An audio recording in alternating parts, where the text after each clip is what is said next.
Hello, I am Sunil Guleria, and today I want to discuss with you that is the different types of variables which we can declare in JavaScript. आपने बड़े ध्यान से सुनना है कि हमारे पास जो JavaScript में है वो कितनी तरह के वेरिएबल्स हम क्रिएट कर सकते हैं, और साथ में ही हम उसमें ऐड करेंगे that is the use strict.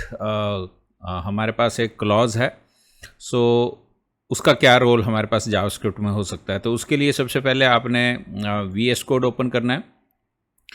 VS code में जाके आपने एक फ़ाइल क्रिएट कर लेनी है। जैसे मैंने अभी ये अपनी फ़ाइल क्रिएट की है variables exp.html, variables example.html, और इसमें जाके मैंने वो यूज़ ऑफ वेरिएबल्स एक टाइटल लगाया है, एक स्क्रिप्ट टैग मैंने रखा हुआ है यहाँ पर, एंड देन मैंने यहाँ पर एक बटन ऑन क्लिक लगाया उसके ऊपर fun1 हम एक फंक्शन कॉल करेंगे, एक फंक्शन और कॉल करना है तो वो हम कॉल कर सकते हैं। स्क्रिप्ट टैग में मैंने यहाँ पर जाके क्या करना है कि मुझे एक फंक्शन बनाना है। सो आई नो दैट आपके पास ये कंसेप्ट आपने तब स्टडी करना है जब आपको फंडामेंटल्स ऑफ जावास्क्रिप्ट पता है, क्योंकि मैं आपको यहाँ पर ये एक्सप्लेन नहीं करूँ कि फंक्शन क्या होता है, कैसे कॉल करते हैं और उसको कैसे हम एग्जीक्यूट कर सकते हैं। So here I am going to call what that is a function. एक फंक्शन की बॉडी बनाते हैं, फंक्शन fun1। आप बनाइए इसको फंक्शन fun1, और बड़े ध्यान से देखना, छोटा सा पॉइंट है ये, आपको क्लियर होना चाहिए। तो जावास्क्रिप्ट हमें अलाउ करता है कि आप फंक्शन के अंदर भी एक वेरिएबल बना सकते हैं, लेकिन जावास्क्रिप्ट हमें ये भी अलाउ करता है कि हम एक वेरिएबल लेते हैं x = 100 और हम उसको डायरेक्टली फंक्शन के अंदर यूज़ कर सकते हैं। और यहाँ पर मैंने लिख दिया वैल्यू ऑफ x इज़, और वेरिएबल मैंने फंक्शन के अंदर डिक्लेयर किया है, तो इसका स्कोप जो है वो हमें आज डिस्कस करना है कि हमारे पास जावास्क्रिप्ट में कितनी तरह के वेरिएबल्स होते हैं। तो एक तो हमने फंक्शन के अंदर वेरिएबल डिक्लेयर किया है, और मैं इसको, क्योंकि ये fun1 है तो मैं इसके ऊपर क्लिक करूंगा इसको, तो ये एग्जीक्यूट होना चाहिए। मैंने Ctrl+S कर दिया, इसको राइट क्लिक करिए, open in default browser click करना है। जैसे ओपन इन डिफ़ॉल्ट ब्राउज़र आता है हमारे पास, तो हमारे पास यहाँ पर ये क्लिक fun1 है, क्लिक fun2 है। तो क्लिक fun1 पे क्लिक किया हमने तो x की वैल्यू हमारे पास 100 आ गई है। फंक्शन पे क्लिक किया तो उसकी वैल्यू 100 उसने शो कर दी। हमारा वेरिएबल जो है वो डायरेक्ट असाइन हुआ है, हमने डिक्लेयर नहीं किया है और उसको यहाँ यूज़ कर लिया। अब मैं यहाँ पर एक और फंक्शन बनाता हूँ और वो मेरे पास आ गया फंक्शन fun2। ये fun2 हमने इसलिए बनाया ताकि we want to check that is the scope of that variable. तो आप यहाँ लिखिए value of x is, and then you can specify, और आप इसमें भी x की वैल्यू जो है वो प्रिंट करिए आप, और आप चेक करिए कि क्या x की जो वैल्यू है वो हमने वैल्यू तो असाइन की है उसको फंक्शन के अंदर, क्या वो दूसरे फंक्शन में भी यूज़ हो जाता है, क्योंकि I am going to access the value of x over here. तो आप इसको ऑल्ट टैब करिए और रिफ्रेश करिए इसको, और आप इस पर क्लिक करिए, ये वैल्यू ऑफ x आपको 100 दे रहा है। आप इस पर क्लिक करिए, ये भी वैल्यू ऑफ x जो है वो आपको 100 दे रहा है। अब हमारे पास नेक्स्ट पॉइंट ये तो क्लियर हो गया कि अगर आप जावास्क्रिप्ट में ब्लॉक लेवल पे या फंक्शन के अंदर भी वेरिएबल डिक्लेयर करते हैं तो उसको दूसरा फंक्शन जो है वो यूज़ कर सकता है। अब मैं चाहता हूं कि जो वेरिएबल फंक्शन के अंदर डिक्लेयर हुआ है उसको सिर्फ वही फंक्शन जो है वो यूज़ कर सके। आपने यहाँ छोटे छोटे बहुत सारे पॉइंट्स माइंड में रखने। एक पॉइंट ये है कि जावास्क्रिप्ट में तो हम जहाँ पर वैल्यू दे देते हैं वहीं पर वो वेरिएबल आपका डिक्लेयर हो जाता है, क्रिएट हो जाता है, और उसको हम कहीं भी यूज़ कर सकते हैं। जावास्क्रिप्ट ने जो ES5 और 6 की हम बात करते हैं उसमें हमें एक ऑप्शन दी है कि आप यहाँ पर लिखिए, जो स्क्रिप्ट टैग के सबसे ऊपर लिखना आपने यूज़ एंड देन स्ट्रिक्ट, इसे कहते हैं हम यूज़ स्ट्रिक्ट मोड। तो अभी मैं यहाँ पर, बिकॉज बाय डिफ़ॉल्ट ये ऑन और ऑफ की ऑप्शन है, आपके पास बाय डिफ़ॉल्ट जो है वो स्ट्रिक्ट मोड नहीं है, अभी मैंने इसमें स्पेसिफाई किया, और ये आपके पास एक क्लॉज की तरह है। आपने यूज़ स्ट्रिक्ट लिखा, डबल कोट्स में आप लिखिए, और अब आप इसको Ctrl+S करते हैं, और अगर आप इस कोड को रन करने की कोशिश करते हैं, अगर आप इसको रन करें तो क्या ये रन होता है, तो आपने चेक करना है, रिफ्रेश करना है, अपने रीलोड हो जाता है पेज। आप इस पर क्लिक करिए, इस बार हमारा मैसेज नहीं आ रहा, ना ये मैसेज आ रहा है और ना ये मैसेज आ रहा है। अब हमें पता है कि जो वेब ब्राउज़र है हमारा वो हमारे पास डिबगिंग नहीं करता है डायरेक्ट, और हमें कोई मैसेज नहीं देता है कि हाँ आपके पास क्या एरर है, क्या दिक्कत है। उसके लिए हम इसमें से F12 प्रेस कर सकते हैं। जैसे F12 प्रेस करते हैं तो हमारे पास ये डिबग विंडो आ जाती है, जो इनबिल्ट आपके पास वेब ब्राउज़र्स में ऑप्शन है। फिर उसके बाद आप यहाँ पर जा सकते हैं कंसोल पे। अगर आपका क्लिक नहीं है तो कंसोल पे जाइए और यहाँ पर आप पढ़ने की कोशिश करिए कि यहाँ पर क्या ऑप्शन है।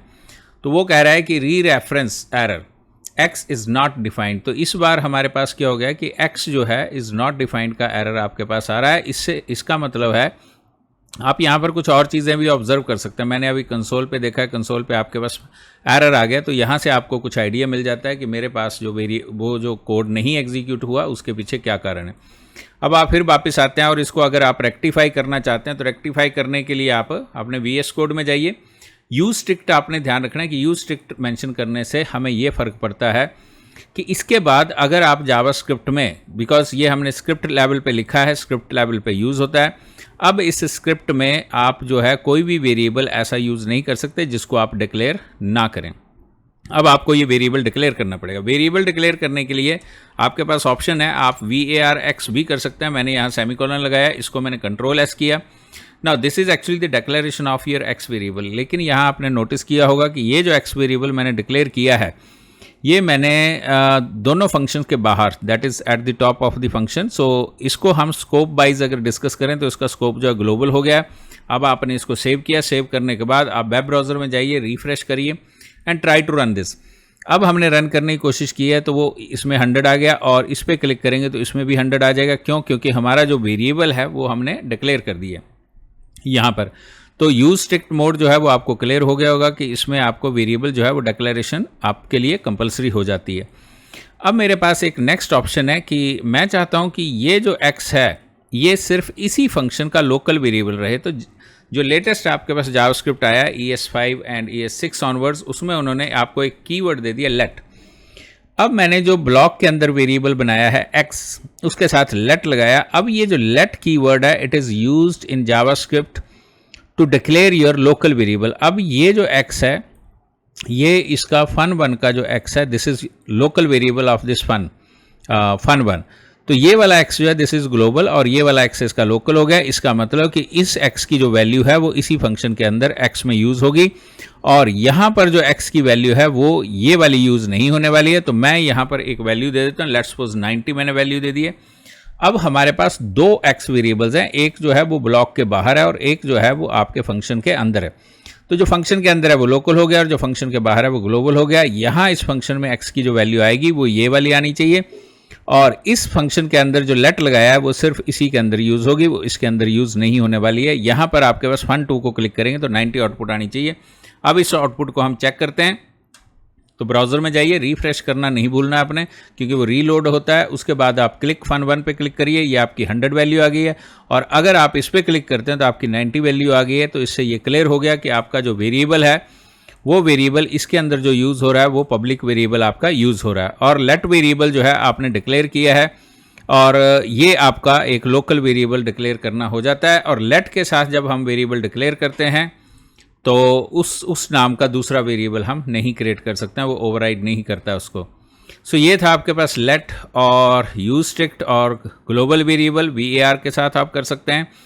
अब हमारे पास एक पॉइंट और आता है कि हम कांस्टेंट अगर बनाना चाहें तो कांस्टेंट का क्या है। सो आप यहाँ कांस्ट लिखिए, const keyword is also given to you in ES6।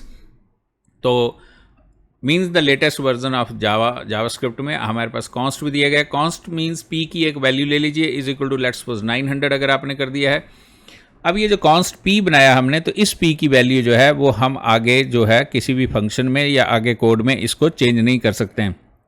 For example, अगर आप ट्राई करना चाहते हैं कि p की वैल्यू आपने चेंज करनी है, मैं इसको for the time being comment बना रहा हूँ कि आप इसके अंदर इसको p की वैल्यू चेंज करना चाहते हैं। तो मैंने p is equal to let's suppose 800 value assign की है, और जैसे ही मैं 800 दूंगा आप अलर्ट करिए और आप कहिए उसको that is what value of p is, and then plus करिए आप, और यहाँ p की वैल्यू प्रिंट कराइए। अब जो p की वैल्यू हम यहाँ असाइन कर रहे हैं, क्योंकि हमने p को कांस्टेंट बनाया हुआ, तो क्या ये एरर देने वाला है कि नहीं। तो वील चेक दिस, और आप रिफ्रेश कर लीजिए, इसके ऊपर क्लिक करिए, आउटपुट नहीं आ रही है। इसके ऊपर क्लिक करेंगे, आउटपुट आपकी आ रही है, क्योंकि हमने कोड इसके अंदर लिखा हुआ है fun1 के अंदर, तो इसमें आउटपुट नहीं आ रही है। अब आप इसको फिर डीबग करिए, मैंने F12 प्रेस किया। अब आप यहाँ पर चेक करिए, असाइनमेंट टू कांस्टेंट वेरिएबल, इसने एरर दे दिया आपको कि आप जो कर रहे हैं वो वेरिएबल्स को, जो कांस्टेंट वेरिएबल है उसको आप वैल्यू असाइन कर रहे हैं। सो आपने ये भी नोटिस करना है कि हम कांस्टेंट भी बना सकते हैं। तो हमारे पास यहाँ पर कीवर्ड्स जो हैं वो 2 या 3 कॉन्सेप्ट हमने डिस्कस किए हैं। एक यूज स्ट्रिक्ट कर लिया आपने, एक VARX के साथ वेरिएबल बना सकते हैं, एक कॉन्स्ट के साथ बना सकते हैं, और एक हम वेरिएबल जो है वो लेट के साथ भी बना सकते हैं और इनको आप इसमें यूज़ कर सकते हैं। अगर इसमें कोई डाउट रहता है कुछ है तो इसको एक दो बार आप सुन सकते हैं, पॉज करिए, ट्राई करिए, और बहुत सारी और भी आपके पास कोडिंग में सिचुएशंस आ सकती हैं, तो उसको आप वेरीफाई करिए। अगर हो सकता है कि आपका कोई डाउट हो तो कमेंट सेक्शन में आप स्पेसिफाई कर सकते हैं। मैं कोशिश करूंगा अगर उसका कोई मेरे पास आंसर है तो I can answer you. Thank you very much to watch this.